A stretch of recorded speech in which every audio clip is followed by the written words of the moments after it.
The moment I saw the wreckage in my field, I knew exactly who was responsible. My Scarecrow, Rusty, lay in shreds, its straw guts spilling across the soil, its wooden limbs snapped like twigs. The hat my grandfather had placed on its head decades ago was nowhere to be found. It wasn't a wild animal, a storm, or some accident. No, this was the work of a two-legged menace with a bad attitude and an even worse haircut. Karen. Now, you might think I'm exaggerating, but if you ever met my neighbor, you'd understand. Karen was the kind of person who believed she had dominion over everything her eyes could see. If she didn't like something, it had to go. Loud children? She'd call the HOA. Someone parking an inch too close to her driveway?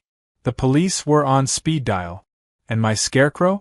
Apparently, it ruined the neighborhood aesthetic. Her words, not mine.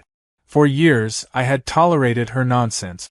The constant complaints, the glares, the way she treated every minor inconvenience as a personal attack. But this was the final straw, literally. Rusty had been standing in that field since before I was born, a relic of my family's farming tradition.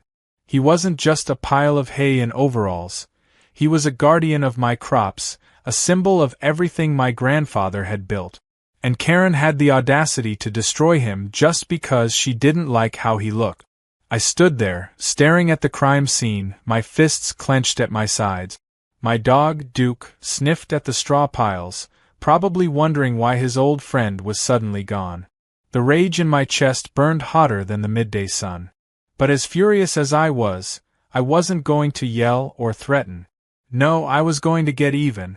That's when the idea struck me.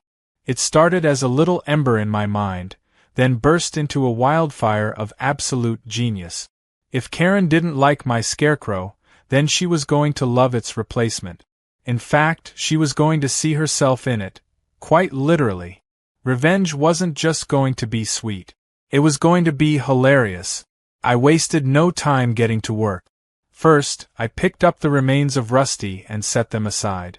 Maybe I could salvage some of the pieces, but I needed something fresh, something bold. I called my best friend, Eddie, a self-proclaimed genius and prankster, and told him everything. It only took a few seconds before he was howling with laughter. "You mean to tell me she snuck onto your property just to murder a Scarecrow?" Eddie wheezed through the phone. "Oh, I'm sure she thought she was making a statement," I said. "But if she wants to play this game, I'll make sure she regrets it." "You're thinking of making a Scarecrow version of her, aren't you?" "Damn right I am." Silence for a second, then a deep breath. "Jake, that might be the single most glorious idea you've ever had." Eddie showed up an hour later with supplies, stuff we'd gathered over the years from our various harmless pranks. A cheap blonde wig, an old blouse that bore an unfortunate resemblance to one of Karen's wardrobe choices, and a pair of yoga pants. It was perfect. As we worked, I felt the anger start to dissipate, replaced by something much more satisfying. Every stitch, every detail was a masterpiece. I sculpted the face with an exaggerated scowl, furrowed brows, and pursed lips, the exact expression Karen made whenever she saw something she didn't like. Eddie made sure the arms were crossed in that classic disappointed suburban mom pose. By the time we were done, we had created a work of art, a monument to neighborhood pettiness. The sun had just started to set when we hauled our masterpiece into the field. I adjusted the Scarecrow's posture, making sure it stood tall and proud, a beacon of passive-aggressive brilliance. Eddie took a step back and whistled. "Jake, I think you've outdone yourself." I crossed my arms and smirked. "Let's see what Karen thinks." The next morning, the scream was so loud that birds shot out of the trees in a frenzy. I sipped my coffee on my porch, waiting for the inevitable. Seconds later, Karen stormed into my yard, her face redder than a ripe tomato. "What the hell is that?" she shrieked, pointing an accusatory finger at the field. I followed her gaze, feigning confusion. "Oh, you mean my new Scarecrow? Had to replace Rusty after some unfortunate vandalism. That's not a Scarecrow. That's, she flailed her arms in disbelief. "That is me." I took a long, slow sip of my coffee before answering. I guess there's a resemblance. Weird how that happened.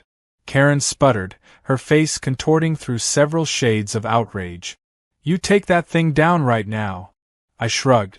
Can't do that. Scarecrows are important for keeping crows away. You wouldn't want my crops to suffer, would you? Her jaw clenched so tight I thought she might break her own teeth. I'll call the HOA. You go right ahead, I said cheerfully. It's on my property, and there's no rule against realistic scarecrows. Her eye twitched. Then I'll call the police. For what? Having an exceptionally well-dressed scarecrow? Karen turned on her heel and stomped away, muttering something about lawyers and revenge. As she disappeared into her house, Eddie clapped a hand on my shoulder. That was the most satisfying thing I've ever witnessed, he said. You think she'll try to destroy this one, too? Oh, I'm counting on it, I said with a grin. And when she does, I've got something even better planned. Karen thought this was over. But I knew better. The war had just begun. Karen didn't take defeat lightly. The moment she stormed back into her house, I knew this wasn't over. She was the kind of person who thrived on control, who needed to have the last word, and my scarecrow had thrown her world into chaos. I almost felt sorry for her. Almost. By the time the afternoon rolled around, I noticed her peeking through her blinds, watching the scarecrow with the intensity of a hawk stalking its prey. Every time she stepped outside to check her mail or water the plants she never actually took care of, her eyes darted toward the field, her face twisting in frustration. I could see her brain working overtime, trying to figure out her next move. Eddie stopped by later that day, bringing a six-pack and an eagerness to see what would happen next.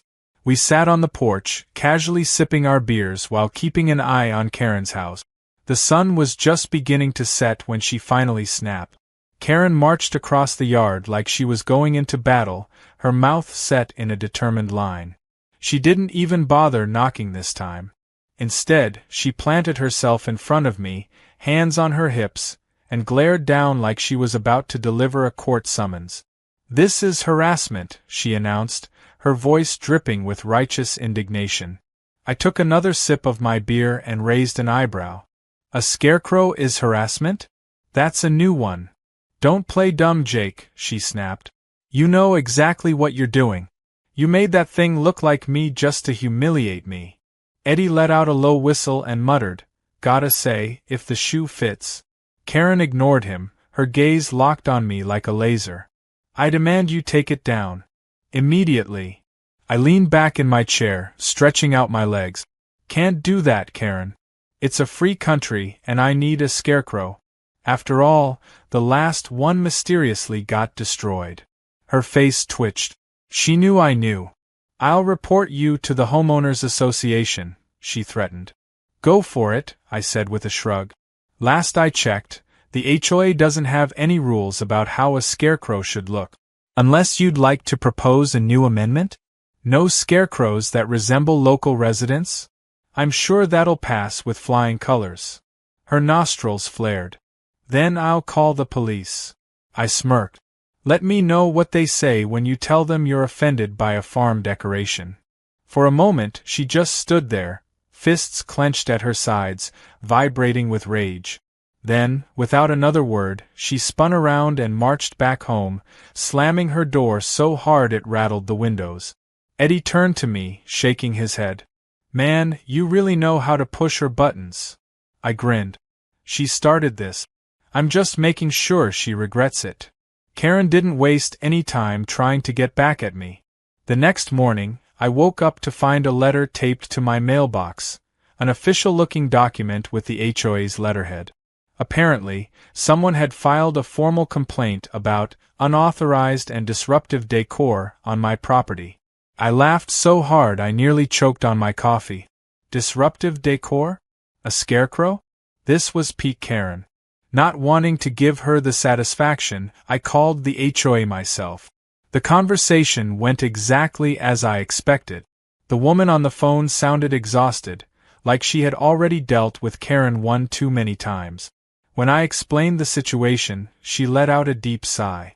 Mr. Miller, unless your Scarecrow is violating an actual rule, which it is not, there's nothing we can do. We've already told Mrs. Harper. She called already? I interrupted, barely able to contain my amusement. Twice, the woman groaned. She's very persistent. I'll bet, I said. So I can keep my Scarecrow? As long as it's not breaking any codes. I thanked her and hung up, grinning from ear to ear.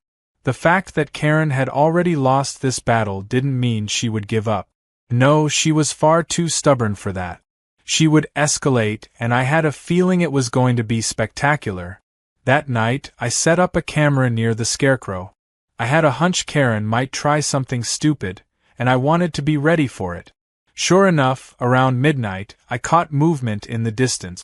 Through the dim glow of the moon, I saw her sneaking onto my property, a pair of gardening shears clutched in her hand. I had to bite my tongue to keep from laughing. She really was predictable. The moment she got close enough, the motion-activated floodlights kicked on, bathing the field in a blinding white glow. Karen froze, eyes wide like a deer caught in headlights.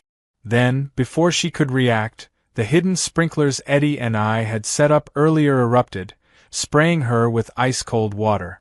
She let out a high-pitched shriek, stumbling backward as the sprinklers drenched her from head to toe. Her expensive yoga pants clung to her legs, and her carefully styled hair turned into a wet, frizzy mess. I stepped onto the porch, arms crossed. Well, well, well, I called out. Out for a midnight stroll, Karen? She whirled around, her face a mix of shock and fury. Turn these off, she screeched, flailing her arms against the water. I took my time considering it, rubbing my chin. You know, these sprinklers are automatic. Real high-tech. Can't just turn them off whenever I want. That's a lie, she spat, wiping water from her eyes. I pretended to think. All right, you caught me. I could turn them off, but then again, I did just catch someone trespassing on my property. Maybe I should call the police instead? Her expression shifted from anger to panic in an instant. You wouldn't, she said, her voice wavering. Oh, I absolutely would, I said, pulling out my phone. And you know what? I think they'd be real interested in the security footage I got, too.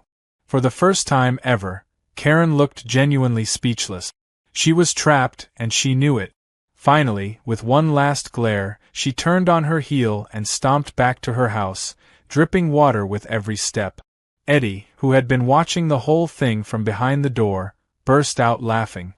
I swear, man, this is the best thing that's ever happened to me, he gasped between fits of laughter. I grinned, watching Karen disappear into her house. Oh, it's not over yet, I said. She's not gonna let this go. She'll try something even dumber next time. Eddie wiped a tear from his eye. I sure hope so. And just like that, the Scarecrow War had officially begun. The rumors started the next day. At first, it was just whispers among the neighborhood kids. Little stories passed around like playground gossip. Someone swore they saw the Scarecrow move during the night. Another claimed its head had turned ever so slightly when they weren't looking. By the time evening rolled around, an entire legend had been born. People were saying the Karen Crow was haunted. I didn't start the rumors, but I wasn't about to stop them either. If anything, I played along, throwing in the occasional ominous remark when people asked about it. Oh, that thing? Yeah, sometimes I hear it rustling when there's no wind, I'd say with a knowing nod. Strange, isn't it? The kids would shudder. A couple of superstitious neighbors started avoiding my property altogether. It was beautiful. Karen, on the other hand, was losing her mind. She already hated the Scarecrow, but the rumors took her paranoia to another level. Every time I saw her, she looked a little more exhausted, a little more on edge, like she hadn't slept in days. She avoided looking at the field, but I knew she was hyper-aware of it. If I so much as moved a piece of straw, she'd probably notice. Eddie, of course, thought the whole thing was hilarious. Dude, you've turned a petty feud into an urban legend, he laughed. Karen's gonna snap. She already has, I said, watching her through the window. She was standing on her porch, arms crossed, glaring at the Scarecrow like it had personally insulted her. Sure enough, things escalated. That night, just like I expected, Karen came back. This time, she was smarter. No obvious weapons, no stomping across the yard in broad daylight. She was dressed in black, clearly thinking she could be sneaky. Unfortunately for her, I had been waiting for this. As soon as she stepped onto my property, I activated the speakers hidden in the field. A low, eerie whisper echoed through the air. "Kararine." Karen froze, her head snapping in every direction. I kept my voice distorted and slow. "Why did you destroy me?" She let out a strangled gasp and took a step back, but she wasn't fast enough. Right on cue, Eddie, hidden behind a bush, let out the most horrifying, ghostly wail I had ever heard. Karen shrieked so loudly that Duke, my dog, started barking inside. She turned and bolted, tripping over her own feet as she ran straight into her fence. I nearly lost it right then and there, but I held back, letting the fear do its work. She scrambled up, sprinting back into her house like the devil himself was after her. The next morning, she didn't come outside. I had half expected her to march over again, demanding I take the Scarecrow down, but nothing. No angry phone calls, no HOA complaints. She had gone completely silent. By the afternoon, Eddie came over, curious about her reaction. "You think she's okay?" he asked, only half joking. "I think she's questioning everything she's ever believed," I said. But as funny as it was, I knew Karen wouldn't just disappear. She was quiet, sure, but Karen wasn't the type to let things go. She was probably planning something bigger, something more dramatic. And I was right. Around midnight, my cameras picked up movement again. But this time, Karen wasn't alone. She had brought backup. 3 people, all dressed in dark clothing, creeping toward my Scarecrow like some kind of cult. I squinted at the screen, recognizing one of the figures. Her husband, Greg, a guy who usually tried to stay out of her drama. The others must have been some of her equally miserable friends. I had to give her credit for commitment. Most people would have given up by now, but not Karen. No, she had assembled a whole operation to destroy the Karen Crow once and for all. I watched as they surrounded the Scarecrow, whispering to each other. Greg hesitated, probably wondering if this was really worth whatever hell Karen had put him through to be here. Then, slowly, he reached forward and grabbed the Scarecrow's arm. That was his mistake. The moment he pulled, a deafening scream filled the air. Not from me, not from Eddie. This time, it was an actual siren. Karen's group panicked, stumbling over each other as my hidden alarm system went off. The floodlights snapped on, making the whole yard look like a crime scene. And then, as the final touch, the motion-activated animatronic system I had rigged up kicked in. The Karen Crow's head jerked slightly to the side. Karen let out a blood-curdling scream. The group scattered, running in all directions. Greg tripped, nearly face-planting into the dirt before scrambling after his wife. One of the other women flung herself over the fence in pure terror. The last guy gave up completely and just lay on the ground, wheezing from fear. I stepped onto the porch, slowly clapping my hand. "Wow," I called out. "I gotta say, that was even better than I expected." Karen whirled around, her face a mess of horror and fury. "You set us up." I raised an eyebrow. "You trespassed onto my property. Again." "This isn't over," she screamed, backing away. "I'll get you for this." "Sure, Karen," I said. "Let me know how that works out for you." She stormed off, dragging Greg behind her. The others followed, defeated and humiliated. By the next morning, half the neighborhood knew what had happened. The video from my security cameras mysteriously found its way onto social media, spreading like wildfire. Karen's reputation took a nosedive. Suddenly, people weren't scared of her anymore. The HOA stopped taking her calls. The police refused to entertain her endless complaint. Even her friends started avoiding her. She had finally lost. A few weeks later, I noticed the for sale sign in front of her house. It seemed Karen had decided that moving away was better than dealing with the embarrassment of her failure. I couldn't say I was surprised. The day she left, I stood on my porch, watching as the moving truck pulled out of the driveway. She didn't look at me. She didn't wave. She just drove off, leaving behind the wreckage of her own making. Eddie joined me, hands in his pockets. "Think the new neighbors will be as fun?" I smirked, glancing at the field. The Scarecrow still stood tall, a silent reminder of the greatest neighborhood battle ever fought. "If they are," I said, "I've got plenty of ideas."